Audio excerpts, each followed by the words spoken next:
안녕하십니까. 통박사 조병호입니다. 이 시간은 페르시아 제국의 왕 크세르크세스와 왕비 에스더의 이야기를 중심으로 페르시아 제국의 이 통치 명령이라는 게 무엇인지에 대해서 살펴보는 시간을 갖겠습니다.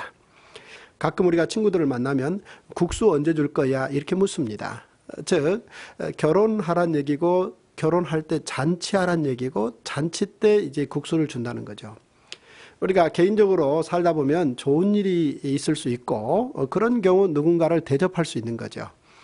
그런데 이 고대 왕들의 이 잔치는 그런 차원을 훨씬 넘어서 그 안에 많은 의미가 함축된 사건들이 있었다라는 사실이죠.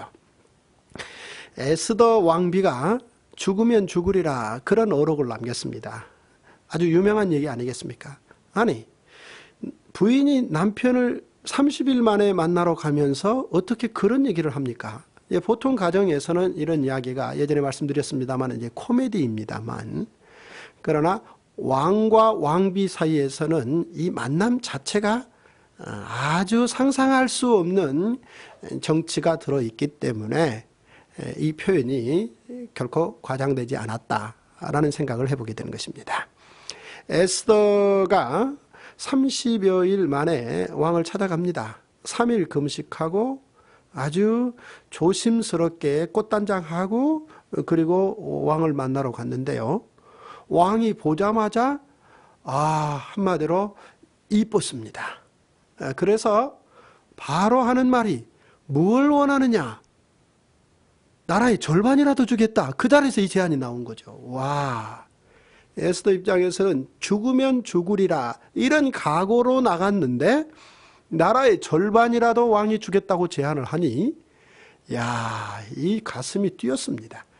그런데 여기에서 바로 자신의 아주 핵심 요구를 말로 할 수 없는 것이죠.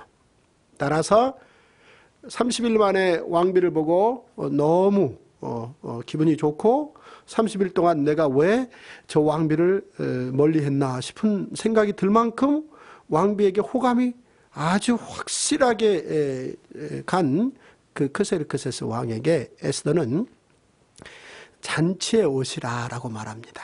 그것도 많이 말고 왕 당신하고 하만 두 사람이 이 잔치에 오늘 밤 잔치에 와주시면 좋겠다라고 말합니다. 나라의 절반도 주겠다고 그랬는데 잔치 오라는데 못 가겠습니까? 그래서 이제 그날 밤 이 크세르크세스와 하만이 왕비가 만든 이 파티에 참석을 하죠. 파티를 얼마나 잘 꾸렸을진데요. 아주 좋은 시간을 보냈을 것입니다. 최대한 에스더의 솜씨를 다 발휘해서 그날 파티를 잘 마쳤습니다. 그러자 또 이 왕이 무엇을 원하느냐, 나라의 절반이라도 주겠다, 뭐든 얘기 안 하는 겁니다.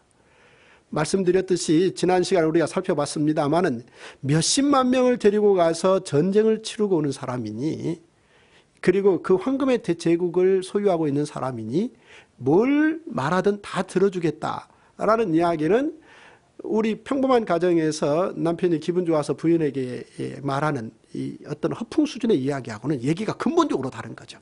그런데도 불구하고 에스더는 바로 왕에게 그러면 내일 밤 한 번 더 파티를 만들 테니 참여해 주십시오 라고 부탁을 하게 되는 것이죠. 왕 입장에서는 문제 없습니다. 좋다. 대신 내일도 다시 저 국가 일에 수고하고 애쓰시는 하만도 모시고 오세요. 뭐 이런 뜻입니다. 이쯤에서 이제 하만이 얼마나 좋았겠습니까? 이야, 참, 이 30명 혹은 300명 혹은 1000명의 이 잔치에 초대받아 참여한다 할지라도 이거 대단한 일인데 왕비가 왕과 단지 자신만 초청하는 이 파티에 이틀 밤째 참여를 하니 이 하만 기분 우리가 충분히 상상이 됩니다. 바로 다음 날도 이제 이 잔치를 하게 되는 것이죠. 잔치를 해서 아주 더 어제 파티보다도 더 기분 좋은 시간을 보내는 거죠. 그런 상황에서 이 왕의 이 마음이 거의 나라의 절반이 아니라 나라의 다라도 왕권이라도 넘겨줄 수 있는 정도의 마음이 생겼을 때 또 한마디 합니다. 뭘 원하느냐. 이제는 오히려 이제 왕이 거의 보채는 상황에 이르렀습니다. 세 번째 나라의 절반을 주겠다고 나오고 있지 않습니까? 바로 그때 에스더가 왕에게 왕이 내린 조서, 통치 명령을 철회해 주십시오 라고 말합니다. 즉 다시 말해서 왕이시여 내 생명과 내 민족을 주십시오 라는 말을 건네는 것입니다. 깜짝 놀랄 만한 일이죠. 자기 생명과 자기 민족을 달라는 것입니다. 그 내용인즉슨 이렇습니다. 에스더 입장에서 이제 왕에게 말을 건네기를 자기가 유대 민족 출신인데 자기 민족 유대 민족이 도륙을 당할 상황에 이르렀다는 것이죠. 그러면서 에스더가 왕에게 분명히 말합니다. 만약 나와 내 민족이 이 페르시아 제국에서 누군가의 지배를 받는 노비로 다 전락했을 것 같으면 그걸 받아들였을 것이다. 그 정도 가지고는 사실 제가 왕에게 이런 말을 꺼내지도 않습니다. 그런데 그런 차원이 아니고 내 민족 전체가 다 도륙당하게 되었습니다. 이 페르시아 그 범위 내에서. 그러니 왕이시여 내 생명과 내 민족을 주십시오. 이렇게 이 얘기를 꺼내는 거죠. 이때 하만이 모든 상황을 묶어서 눈치채는 거죠. 왜요? 바로 그 당사자가 하만이거든요. 하만이 얼마나 당황했을지. 이 친구는 이제 이 국가 경영자로서 이 최고의 실력을 가지고 왕 곁에서 그 큰 페르시아 제국을 경영하는데 월등한 실력을 발휘하고 있는 사람이지 않습니까? 그런데 지난 이틀 동안 잔치에 참여해서 완전히 착각한 거죠. 뭔가 이 왕비가 파티를 벌릴 때 여기에 의도가 있을 수 있지 않겠느냐라는 게 보통 그런 고대사에서 왕들의 잔치에 참여하는 사람들의 기본적인 생각인데 이 하만은 그것과는 전혀 정반대의 생각을 계속 가졌던 것이죠. 그런데 바로 결정적으로 왕 앞에서 그걸 터뜨린 거죠. 따라서 하만이 당황하는 것은 물론이요 왕까지 당황합니다. 이 왕이시여 왕이 가진 나라의 절반에 조금 더 주세요. 뭐 이런 차원도 아니고 자신의 생명과 자신의 민족을 달라는 건데 지금 정확하게 보면 사실은 왕 입장에서 오른팔과 왼팔이 진검승부를 하고 있는 것이죠. 그 당사자가 하만이고 당사자가 에스더란 말이죠. 이런 상황에서 왕이 바로 거기에서 껄껄 웃으면서 그래 그 정도야 나라의 절반도 줄 수 있는데 그 정도야 이렇게 바로 답을 내놓지 못하고 왕이 당황하는 나머지 약간의 그 시간을 이를테면 물 한 컵 마신다든지 그러고 있는 사이 하만이 이 상황을 어떻게 해결하기 위해서 에스더에게 사정하는 것을 이제 왕이 보고 화가 난 거죠. 아니 이런 그러면서 너가 이 왕비를 어찌하려고 하는 거 아니야? 이런 화를 왕이 쏟아놓으면서 거기에서 이 오른팔과 왼팔의 이 권력 싸움이 끝이 나는 거죠. 이 에스더의 이 파티가 이랬다는 것입니다. 이 왕의 이 조서, 이 통치 명령을 바꾸는 것은 에스더가 이 페르시아 왕궁 밖에서 10만 명이나 20만 명의 군대를 양성해서 달려든다 해서 바꿔지는 게 아닙니다. 그런데 바로 이 파티 정치를 통해서 이 두 번의 만남을 통해서 이렇게 결정적으로 상황을 바꾸었다라는 이야기죠. 이전 바벨론 제국이 망하는 날에 대해서 우리는 생각해 봤습니다. 이 바벨론 제국이 페르시아의 키루스 왕이 바벨론 성으로 쳐들어감에도 불구하고 그 당시 왕 벨사살이 귀족들 1000명을 모아놓고 바벨론 궁에서 잔치하고 있었다고 말씀드렸지 않습니까? 바로 그들이 그 잔치에 몰입하고 있을 때 그들 정권의 불만을 품은 바벨론의 마르둑 제사장 출신들이 기회를 틈타서 오히려 바벨론 성문을 열고 그 틈에 페르시아 군인들이 들어와서 바벨론 성이 무너지고 70년 만에 무너지고 페르시아 제국이 세워졌다라는 거 이미 말씀드렸습니다. 그만큼 사실 이 잔치는 그들 내부의 결속이기도 하지만 이 잔치라는 것을 잘못 이루게 되면은 그 국가 전체의 내분으로 비화되게 비화되는 것이고 결국은 제국이 송두리째 넘어가 버리는 이런 상황이 벌어질 수 있다라는 이야기죠. 잔치 이야기 아니겠습니까? 뿐만 아니라 우리가 신약성경에서 보면 이 헤롯이 생일잔치를 벌리지 않습니까? 그리고 어디에서 이 페르시아 왕의 오록에 대해서 귀동냥으로 들었는지 무엇을 원하느냐 다 주겠다라고 그 모든 잔치 하객들 앞에서 큰 소리 쳐놓습니다. 바로 이때 이제 이 살로메가 세례 요한의 머리를 지금 이 자리에서 잘라서 소반에 담아서 지금 가져다 달라 이런 요청을 하게 되는 것이죠. 결국 헤롯이 그러고 싶지는 않았지만 잔치 이 하객들 앞에 약속한 바 있는지라 그 자리에서 주저함 없이 결국 세례 요한을 죽게 만드는 그런 일이 있었다는 것이죠. 이것은 이미 이 살로메와 헤로디아가 헤롯을 대상으로 충분히 계획적으로 의도된 이 파티에 참여한 목표였다라는 사실인 것이죠. 자, 그러면 이 만남, 혹 잔치, 혹은 파티 이런 사실을 이 정도로 살펴보고요. 바로 이 에스더가 왕에게 요구하는 이 통치 명령, 조서를 바꿔달라. 라는 이 이야기는 어떤 의미가 있을까에 대해서 한번 살펴보겠습니다. 우리가 이미 생각해 보았습니다마는 이전 애굽이라는 나라가 모세를 갈대상자를 타게 만들었다라고 말씀드렸습니다. 첫 번째는 엄마가 태웠기 때문이지만 두 번째 이유는 애굽의 이 소국적 제국주의가 적극적 제국주의로 바뀌기 때문에 모세는 갈대상자를 탈 수밖에 없었다라고 말씀드렸습니다. 무슨 말인 거니? 그것은 애굽 제국의 정책입니다. 애굽이라는 나라 왕이 히브리인들을 대상으로 명령을 내리는 것이죠. 그 명령인 즉슨 거주 이전의 자유를 제한시키고 직업 선택의 자유를 박탈시켜 버리는 거죠. 따라서 어느 일정 지역에 강제적으로 머물면서 그들은 이 노동력으로서의 기능만 수행해야 된다는 것입니다. 따라서 이들이 일부분에 대해서 불만을 품고 어떤 상황에서 이 노동력, 즉 경제력을 기반으로 이 군사력화해서 애굽 제국에 대해서 저항해서 애굽의 통치 명령을 근본적으로 벗어날 수 있는 이런 상황을 히브리 민족들이 만들까 봐 이것을 근본적으로 이 환경을 해체시키기 위해서 사내 아이들, 즉 영아들이 태어나는 경우 사내인 경우를 적절하게 이 숫자를 감소하는, 그래서 나일강에 던지는 정책이 있었다라고 말씀드렸고요.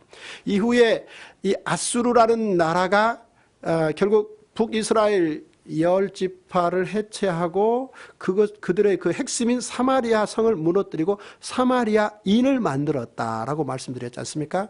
이것 또한 아수르 제국의 정책에 이유를 두고 이런 상황이 발생했다라는 얘기 아니겠습니까? 다시 말해서 아수르가 3년여 기간 동안에 사마리아를 포위해서 공성전을 통해서 빼앗았습니다. 그렇다면 3년 동안 사마리아 성을 포위했다는 것은 아수르가 그만큼 힘이 있다는 이야기도 되지만 3년 동안 그런 아수르에게 저항했다는 얘기는 사마리아도 상당히 힘이 있었다는 얘기입니다. 따라서 비록 이번에는 아수르가 사마리아 성을 이겼지만 결국 시간이 지나면서 사마리아가 다시 힘을 모아서 아수르에게 저항한다면 이 부분에 대해서 사실 아수르 입장에서는 충분히 생각할 수 있는 부분이죠. 따라서 이것을 근본적으로 막고 아수르 제국의 이 유익을 끝내 가져오기 위한 방법으로 사마리아 성을 끊임없이 노동력, 즉 제국을 위해서 노동을 제공해 주되 이들이 어느 순간에 군사력으로 바뀌지 않도록 만들고 싶었던 것이죠. 따라서 귀족들을 강제 이주시킴으로 말미암아 다른 지역의 귀족들과 사마리아에 오랫동안 살고 있던 사람들이 합해서 살게 되면 그들이 이 민족의 독립이라는 거대한 목적으로 일치단결할 수 없게 되는 것이며 그들의 노동력이 군사력으로까지 발전하는 모험을 감행할 수 있는 어떤 정신이 그들 안에서 생기지 않을 거라는 것이죠.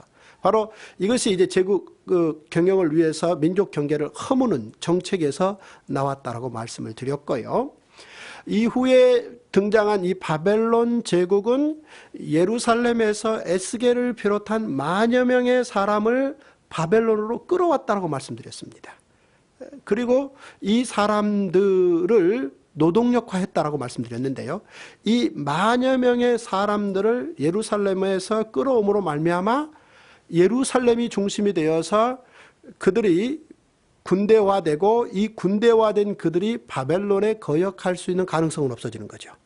뿐만 아니라 이 만여 명의 사람들을 바벨론 성 근처에 모여 살게 함으로 말미암아 그들을 충분히 바벨론의 왕이 쉽게 감시할 수 있으므로 이 군사력으로 발달될 가능성은 없고 오히려 이 월등한 노동력을 충분히 바벨론 제국이 활용하겠다라는 제국의 정책 차원에서 바로 그 만여 명의 우수한 인력을 바벨론으로 끌어오게 되었다라고 말씀드렸습니다. 그런데 이런 바벨론 제국이 멸망하고 페르시아 제국이 등장하면서 그 페르시아 제국의 정책은 바로 돌려보내는 것이었습니다. 즉 바벨론 제국이 예를 들어서 예루살렘에서 만여 명의 우수한 인재를 끌어오고 다른 지역에서도 수많은 우수한 인재들을 바벨론 근처로 끌어모았습니다. 그리고 이 훌륭한 인재들은 바벨론 성을 말 그대로 바벨론 제국의 대명사, 바벨론 플러스 성, 이런 어떤 대명사를 만들 만큼 상상을 초월할 만한 성을 건설하는데 노동력으로 제공되어졌습니다. 그리고 뿐만 아니라 예루살렘에서 아주 소중하게 여기는 성전의 기명들을 옮겨올 수 있을 만큼 다 옮겨와서 바벨론에 가득가득 채웠습니다.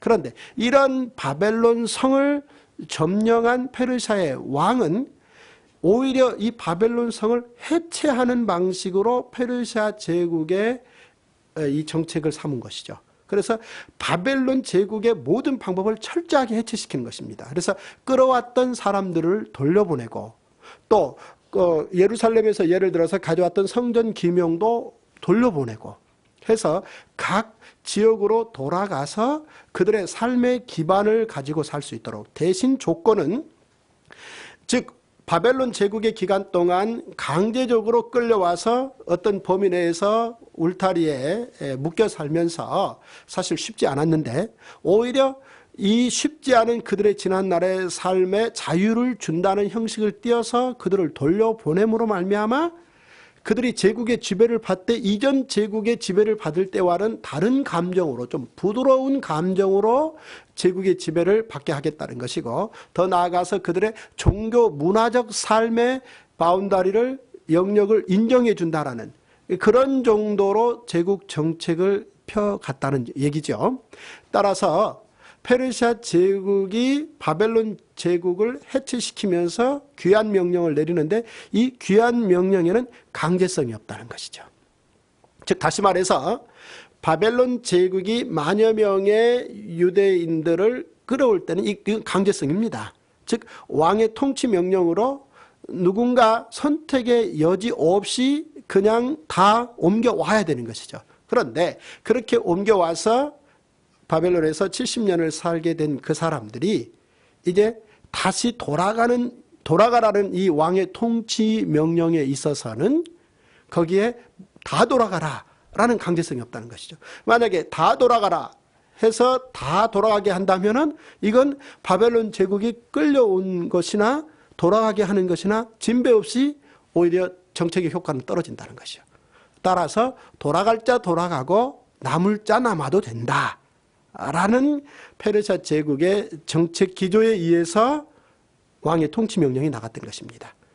따라서 1차적으로 약 한 4만여 명 이상 되는 사람들이 자발적으로 돌아가고 또 남아있는 사람들이 있었다는 것이죠. 그래서 이제 우리가 이 페르시아 제국에서 3번에 걸쳐서 돌아간 사람이 나온다. 그래서 페르시아 제국의 3차 포로 귀환 이런 이야기가 나오는데요. 바로 페르시아 제국의 제국 정책의 기조가 돌아갈 자들은 자발적으로 돌아가라라는 이 제국의 효과를 높이기 위한 정책 기조 때문에 2차, 3차에 이 귀한 자들도 발생했다라는 사실을 알 수 있지 않겠습니까?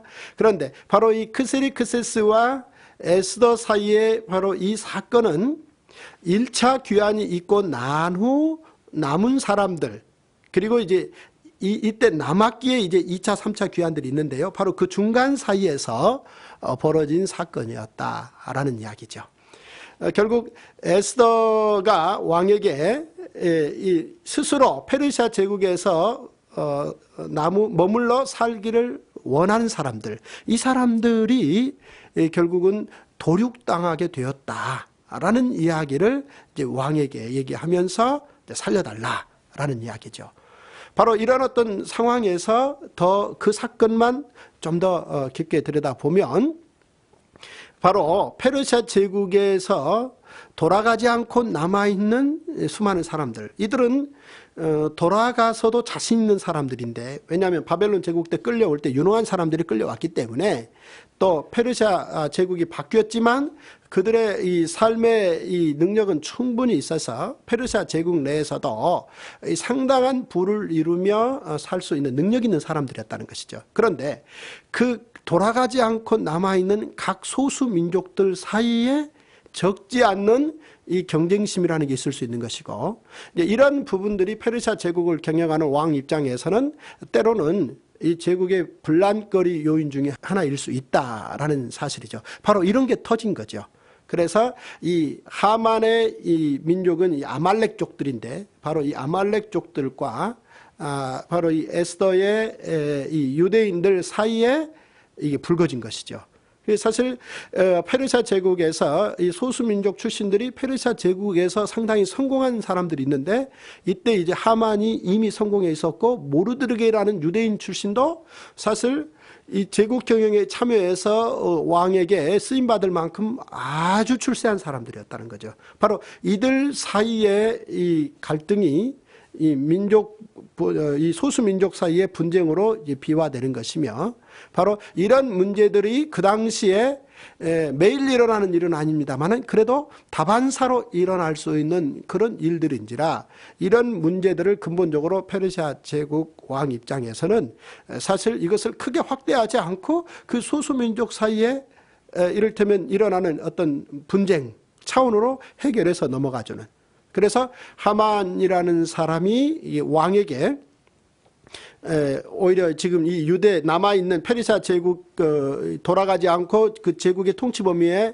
그 성 주변에 남아있는 그 유대인들이 여러모로 오히려 이 제국 경영에 분란이 되고 있다. 따라서 이들을 처단하고, 그러므로 말미암아 이 페르시아 제국의 소수민족 사이의 이 갈등들을 해소시키고 오히려 여기에서 이 왕에게 이익을 가져올 수 있다라고 그 부분을 이제 이 페르시아 제국의 국내 정치 문제로 깊게 얘기했을 때, 페르시아의 왕은 그 부분에 대해서 알았다라고 왕의 조서 명령을 내려줬다는 것이죠. 그렇게 내려지면 이제 이 부림절을 만들게 됩니다. 즉 이렇게 이 주사위를 던져서 날을 정하게 되고, 정한 날 동안 바로 그 타겟이 되는 민족, 이번에는 유대민족이죠. 유대민족의 사람들이 다 도륙당하는 겁니다. 그러니까 재산을 몰수당하고 어느 지역에 노비로 끌려가서 생존할 수 있다는 게 아니라는 게 에스더의 얘기였죠. 그냥 다 죽이는 겁니다. 죽이고 재산은 다 그 동네에서 나눠 갖는 것이죠.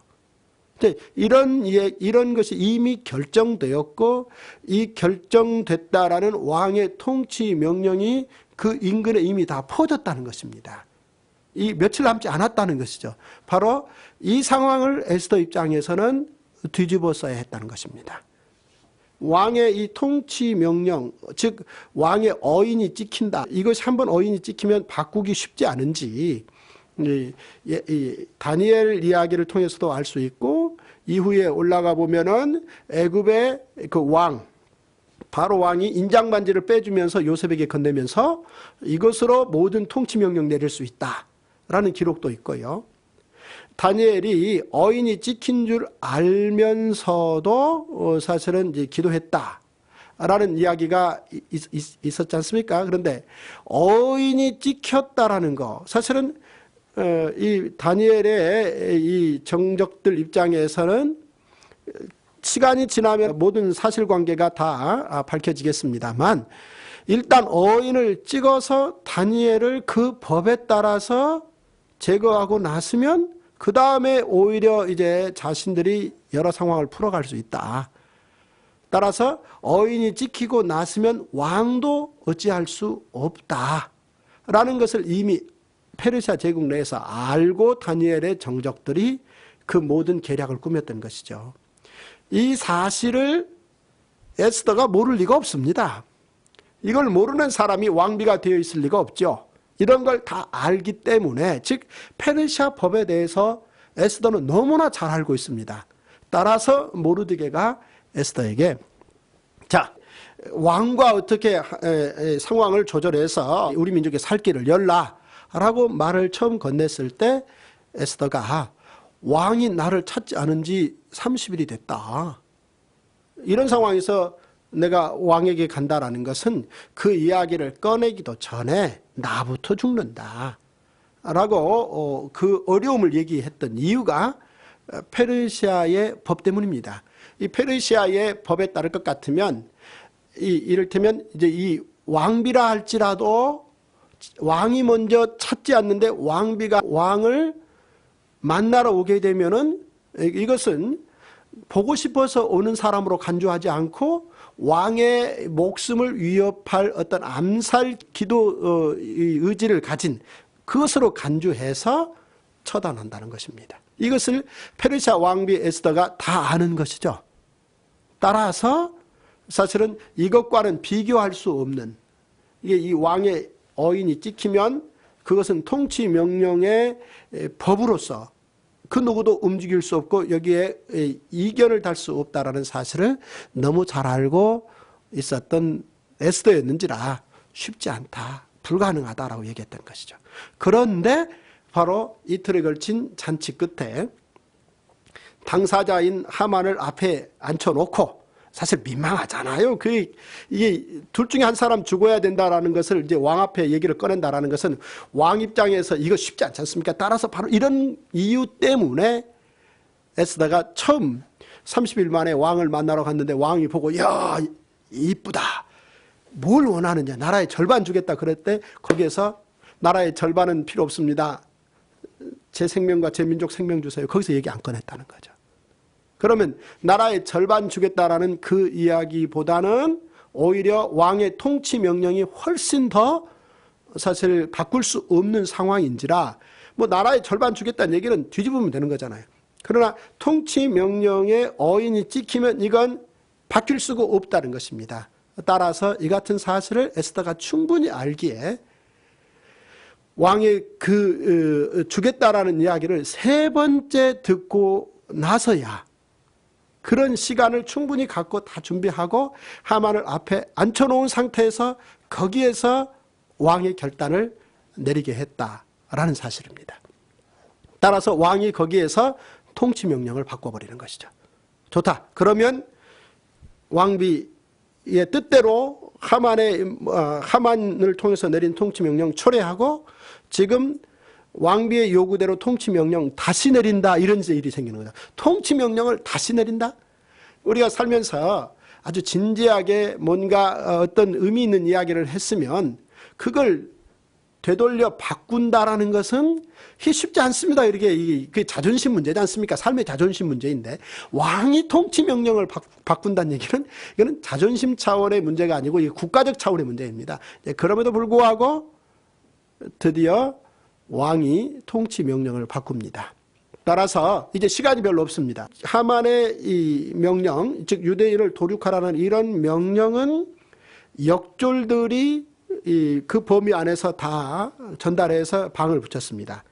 그런데 시간이 얼마 남지 않았습니다. 지금 같으면 전화나 이메일을 통해서 바로 긴급하게 모든 명령을 하달할 수 있겠습니다만은 당시 상황은 사실은 그런 어떤 상황이 아니지 않습니까? 따라서 왕 입장에서는 기왕이 에스더의 이 부탁을 들어주는 바 반드시 효과가 있게끔 해줘야 된단 말이죠. 따라서 조서를 다시 꾸며서 어인을 찍어서 이번에는 역졸들을 통해서 지난번처럼 통치 명령을 배포하되 왕이 타는 특별한 준마들을 다 보급해서 신속히 서둘러서 이 왕의 통치 명령이 효과적으로 그 범위 안에 전달되겠다는 것이죠. 우리가 그 마패라는 거 알고 있지 않습니까? 암행의사가 가장 효과적으로 쓸 수 있는 게 이게 역졸들, 말들입니다. 이게 교통수단도 될 수 있고 여러 가지 의미가 있는데요. 그래서 왕이 자신이 이 제국을 통치하기 위해서 확보하고 있는 여러 이 조건 중에 하나가 왕만을 위해서 사용하는 특별한 말입니다. 따라서 그 애굽에서도 보면은 요셉의 형들에게 왕을 위한 특별한 말, 왕을 위한 가축들을 특별히 관리하라. 그 총리의 형제들에게 그런 책임을 주었던 거 기록되어 있지 않습니까? 이게 모든 제국의 왕들은 자기가 긴급할 때 꼭 필요 요긴하게 사용할 수 있는 확실한 조건들을 갖춰놓는데 그 필수 조건 가운데 하나가 왕이 타는 말이라는 것입니다. 그런데 이런 말들을 내주면서 역졸들에게 신속히 전달하게 하는 것이죠. 그 통치 명령을.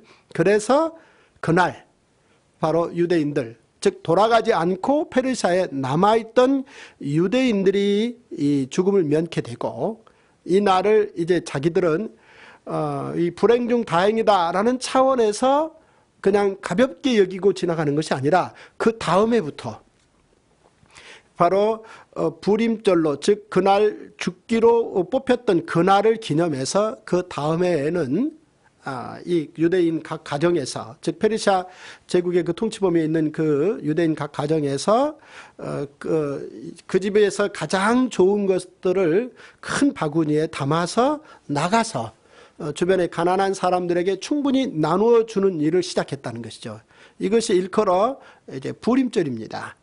우리가 성경 전체에서 보면은 이스라엘의 아주 중요한 명절은 이미 모세를 통해서 말씀하신 이제 3대 명절이죠. 그래서 유월절, 오순절, 장막절 3대 명절입니다. 그런데 이렇게 페르시아 제국 때 부림절이 생겨서 이제 그들은 지키게 되는 것이죠. 이후에 보면은 헬라 제국 시대에 이 수전절, 성전을 청결케 한다라는 이 수전절이 생겼는데요. 이렇게 유대 민족의 이 명절들 이야기가 이제 신약 성경으로 이어진다라고 봐야 되지 않겠습니까? 이렇게 에스더 때 이 부림절을 통해서 이제 그들은 오히려 페르시아 제국에 남아있지만 제국에 이 살아남아서 유능한 자라라는 입장에서만 남는 게 아니고 유능하되 다른 여러 민족들과 함께 나눌 줄도 아는 민족으로 이 어려운 일을 통해서 이제 극복했다라는 사실이고요. 바로 이때 도륙되지 않고 살아남았었기에 이후에 이제 다음 시간에 살펴보겠습니다만은 제2차 에스라의 귀환, 그리고 3차 느헤미야의 귀환이 나올 수 있었다는 얘기죠. 만약 이때 에스더가 이 잠잠하고 있었다면 에스라, 느헤미야의 2, 3차 이 귀환이 어땠을까라는 생각도 해볼 수 있지 않겠습니까? 이 아름다운 이야기, 이 에스더 왕비의 이 자기 생명을 자기 민족과 연결시켜서 죽으면 죽으리라 말했던 이 어록은 이렇게 페르시아 제국과 깊은 연관 속에서 진행된 이야기였다라는 부분까지 오늘 살펴봤습니다. 다음 시간에는 페르시아 제국의 경영 정책들을 제2차, 3차 귀환자들 이야기를 중심으로 페르시아 제국의 경영 키워드를 살피는 시간을 갖겠습니다. 감사합니다.